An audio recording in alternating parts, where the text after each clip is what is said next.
పెడితే మాత్రం రేవంత్ రెడ్డి గారికి ఇక ఇంతకంటే అవమానము, ఇంతకంటే బుద్ధి తక్కువ పని ఇంకోటి ఉండదు. నేను నిజంగా చెప్తా ఉన్నా.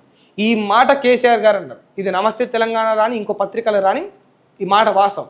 ఆయన మీటింగ్ పెట్టి సభాముఖంగా అన్నారు. నల్లగొండల మీటింగ్ పెట్టినప్పుడు అన్నారు అనుకుంటా, నా ప్రాణం పోయినా సరే, అసెంబ్లీలో కూడా అన్నారు అనుకుంటా, మేబీ నాకు గుర్తుంది, ప్రాణం పోయినా సరే, నా తల తెగినా సరే నేను మీటర్లు పెట్టను అన్నాడు కేసీఆర్ గారు అన్నారు. మీటర్లు పెడితే వాళ్ళ నుంచి మళ్ళీ రైతుల దగ్గర నుంచి కూడా డబ్బులు వసూలు చేసుకోవచ్చు, వాళ్ళ రక్తం కూడా పీల్చవచ్చు. వాళ్ళ రక్తం పీల్చి కేంద్రానికి ఇంత రక్తాన్ని పంపిస్తే అందులో కొంత రక్తం మనకిస్తుంది. ఇది కమిషన్ డబ్బు కాదు, ఇది రైతుల రక్తం. ఇది ఆ రైతుల రక్తం పైన వీళ్ళ దందా. ఇక దీన్ని 6,000 కోట్ల కోసం ఇక రేవంత్ సర్కార్ పెడుతుందని మరి ఇన్ఫర్మేషన్ వచ్చింది. చూద్దాం మరి. ఇక పెడితే ఇంతకంటే ఇక ఇజ్జతి తప్పింది, ఇంతకంటే మాత్రం ఇంకోటి ఖచ్చితంగా ఉండదు. దయచేసి ప్రయారిటీ అని గప్పాలు కొట్టడం కాదు, నిజంగా రైతులను ఆదుకోండి. రైతులకు ప్రయారిటీ ఇచ్చేవాడు, రైతులను చూసుకునేటోడు ఇటువంటి పనులు చేయడు, సిగ్గుదప్పిన పనులు అస్సలు చేయరు.